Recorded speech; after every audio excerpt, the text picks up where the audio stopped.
The young boy says to his father, "Dad, what's the difference between a C-U-N-T and a vagina?" Father says, "Follow me." They go out to the garage. Dad pulls out a Playboy magazine, takes out the centerfold, opens it up, takes a Sharpie, draws a circle around the private parts of the woman and the centerfold. He says, "Inside that circle, that's a vagina. Outside that circle, that's the C-U."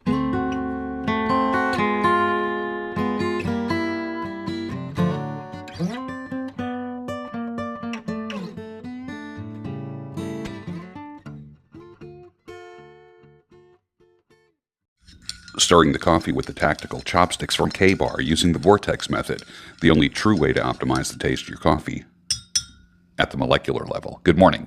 Welcome to the Daybreak Show. I am the Sultan. We'll get started, but first, this is French roast. Nice. Nice. And it's a happy Friday to everybody. I just saw this woman offering a 21-day course in self-love. I don't think not loving yourself is the problem. I think the problem is that people love themselves a little too much. Some of the psycho-babble BS that women present to each other, some of the chick crack, it's just a crime. It's not just men out there just like ripping off men. A lot of people look online and they see this grifty kind of stuff happening. Women are doing it to other women with some of the courses. But I'll tell you what, women would not do this if other women weren't buying it. Endless searching for answers that they will never find. I think there's that, if you're going to rip people off, you might as well rip off simps. I think there's more money in simps and thirst trapping than there is in teaching women how to love themselves. Just a little pro tip for some of the ladies out there who you want to kind of get in on the game, right? There's never a shortage of simps. And that just kind of irritates the hell out of me too, to be honest with you. That some of the female content creators are just video after. Some of them are pretty good. It doesn't hurt to be attractive. How many women today could actually hear the words, "Blessed art thou amongst women"? The favor and blessing that Mary got was a product of divine grace. However, Mary's favor was necessitated by her ability to keep herself pure. No woman of broken virginity would have ever attracted the favor of God. Mary played her own role of sanctification, and she eventually found favor in the sight of God.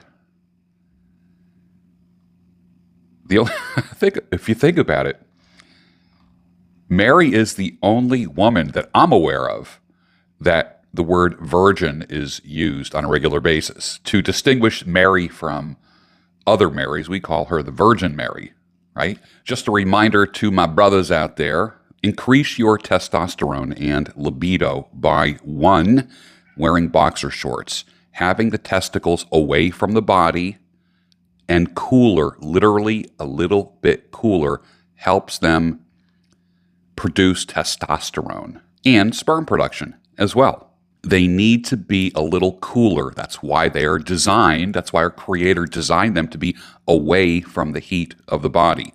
When you shore them up with briefs, underwear, where they're pushing them close to the body, just tucking everything in, that's not good. They need to be away from the body. That's why I talk about boxer shorts, not boxer briefs. They got to be hanging, my brother. And number 2, put a cold gel pack under your nads while you are driving. 15 minutes a day on your way to work, on your way out, you just grab a gel pack from the freezer and sit on it. While you're sitting down in your chair, you just tuck it under there. There's a joke about a bag of frozen peas. Same thing. Frozen gel pack. Just something that's like this big, like the palm of your hand. And you're going to be fine. Do it while you're driving, watching TV, 15 to 20 minutes a day. You will increase your libido and testosterone. All natural, no drugs. Women use feminine wash products, and we should do the same, but with a male version. There is a company called Ballsy. They have a pH-balanced ball wash, just basically a wash just for the private areas of a man. So if she's visiting down there, make sure everything is good. I'll put a link for Ballsy down below. I've been using it, and I actually like it. On a little side note, I honestly can't believe people aren't putting two and two together regarding all of the sudden deaths going on. Most likely they were the same people that busted your balls from about spring of 2020 until the end of last year. But you, my brother, remain strong. Good for you. Never fix what they broke. It's up to them to do the fixing. Think about this. Everywhere in your life, there are people sabotaging things. Women, irresponsible, reckless, men. If somebody breaks something, it's up to them to fix it. Don't run around trying to fix things and people. Just stop it. I certainly hope you enjoyed the video from yesterday, the Daybreak show from yesterday. I think it's important that we as men remain fit for sex, fit for self-defense, fit for our health, and fit for sex. When a man is sexually satisfied, he's happier, he's stronger, he's more alert, and I want the best for you, my brother, the best. Another quick reminder that the newer model with the shiny new paint isn't always the best option. And that quote has nothing to do with cars. There's two reasons to be married. Number one, to promote the holiness of the husband and wife. You help each other become closer to God. It's something that being single can't do. Sorry, I wish it could, but it can't do that. And number two, the second reason to be married is to have children.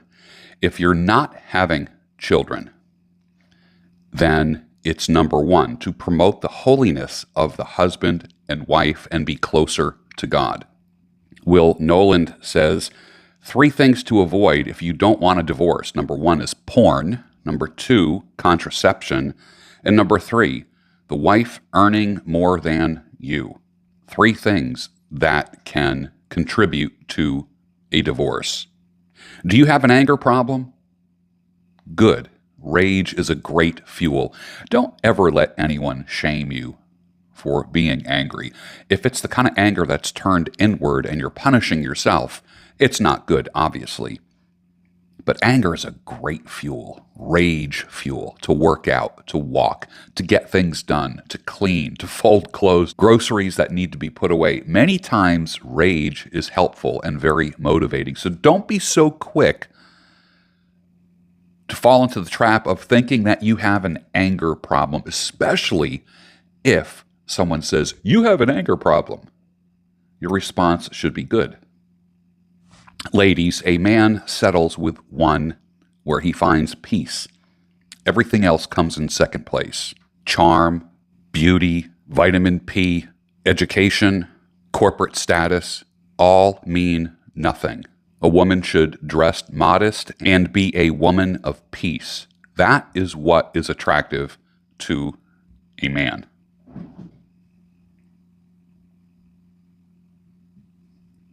Critter's getting a little restless. That is what makes a man happy. That is what makes a relationship work. To at least start. Be a woman of peace.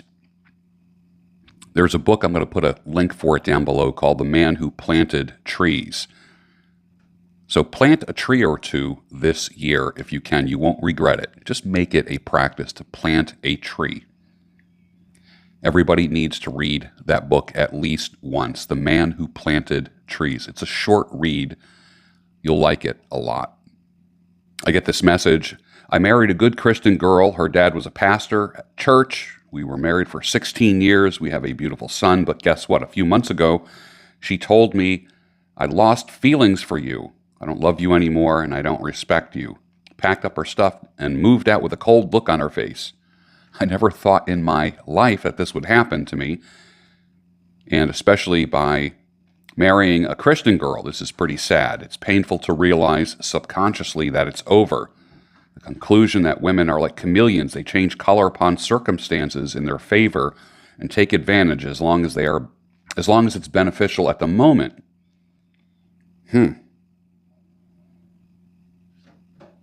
They can betray you and lie to you like it's no big thing and normalize the situation in their mind like it's a normal life process. I get stories like that every single day. This was a public comment, but there are 5 private messages sent to me every day for every one public one. Who else talks to men about the issues that they face like I do? Who else does that? Offering real answers without trying to put down other people, other men, other content creators. There's a lot of work to do after you get red-pilled. That's just the beginning of things. Are you open to marriage? Are you wife hunting? Do you desire a virtuous helpmate and not a roommate? I know I am, and I've let the world know. That is what you need to do. You can't just have like this inner angst. I want a girlfriend. I want a wife. That's if you want to go down that road. People aren't mind readers. When people know that you are looking or open to meeting someone, the world just kind of opens up to you. Wishing and hoping is not a strategy. Why not let your band of brothers, your community, or friends know? You're going to automatically put yourself on people's radar. After divorce or breakups, the most common reaction is cynicism, sadness, anger, and it's not good to stay there. And you know that in your heart of hearts. Can you move past that? That is a great example of doing the work. And I'm not talking about rushing back into the slaughterhouse. It is not good that man is alone, God says. I will make a helpmate for him. A virtuous woman who can find, for her price is far above rubies. You have to search for her. And also, many women have done excellently, but you surpass them all. Don't chase. Fervently look. Use your wisdom, not your hormones. Forget drop-dead gorgeous. Look for drop-dead loyal. She's not the youthful beauty that you want. Watch her miraculously become more beautiful in your love and care. Are you ready to love again? Are you ready to be loved again? Look for a woman, gentlemen. Look for a woman that is a builder, not a destroyer. Build what you say. She joins you to build something that will outlive both of you. That doesn't happen when we get divorced. What outlives us when we get divorced is pain, confusion, bad memories, bitterness. And that's part of the red pilling process, man. You go through this anger, this rage, this cynicism, sadness. It's a cycle. Cynicism, anger, sadness. That cycle just goes round and round and round. And it doesn't go away by itself. You actually have to do something. That's really part of doing the work that no one is talking about. Men want a helpmate, not a roommate. A woman has no future outside of submission to a man. Better yet, to be subject to the love of a man, not to be oppressed, but to be loved. Husbands, love your wives. Wives, submit to your husbands. Let's just simplify that. Ladies, be subject to the love of your husband. Receive the love of your husband. And gentlemen, just remember, you miss the poetry, not the poet. One of the funerals that you have to have after you go through a breakup or a divorce is to bury the poet that you were married to. The poema, the rhyme that you guys had together. You could finish each other's sentences. You knew each other's thoughts. Two became one. And then, for some reason, it ended. How do you start over after something ends? How do you start over after anything ends? Remember this. You miss the poetry, not the poet. You're everlasting summer and you can see it fading fast, so you grab a piece of something that you think is going to last. Well, you wouldn't even know a diamond if you held it in your hand. The things you think are precious, I can't understand. From the song Reeling in the Years by Steely Dan, 1973. Fantastic song. Remember, the next level of what you do is always teaching what you do. Being an educator or a coach or a mentor is a natural evolution of competence in your field. Those who have bigger personalities, you can teach groups, classes, auditoriums. Those who are more introverted can coach or mentor people one-to-one in whatever. One of the byproducts of that is increased business and notoriety in your field. You must learn how to teach what you know. One of the hallmarks of expert status is when you start teaching. So how can you improve someone's life and income by teaching what you know? There's a good question for you. Another one is, how can you find the market for what you teach? And how can you monetize your expertise? Everyone is a teacher. Everyone is a student. But what can you teach? What are people willing to give you money for? You know something, right? Just thank the Lord for your desire for beauty. That's built inside of you. It's natural to love beauty, to love smooth curves, the softness of a woman. It's great incentive, and it's part of God's great plan to multiply. It's not something to be cursed, even though it has been associated with pain and disappointment in your life. I get that. Modern women can be pretty delusional about what a man can or will do for them. She didn't want to put the baby in daycare or have to go back to the corporate world. The result? The baby went to daycare and she went back to the corporate world. She made demands and life laughed at her. She's been working her ass off 9 to 5, Monday through Friday, submits to men all day at a corporate job. Good job, lady. You got everything you didn't want. Everything and everybody has an expiration date. There's a beginning and an end to everything. You just can't see it right now. And with that, finish your coffee and I'll see you on the next Daybreak Show, your home of sanity, clarity, and reason. Pocałunków tyle dałam szaławile, a on przenajsłodsze chwile podarował mnie. Mrużył czarne ślepie, śpiewał mi o stepie, a mnie było z nim najlepiej, a bez niego źle.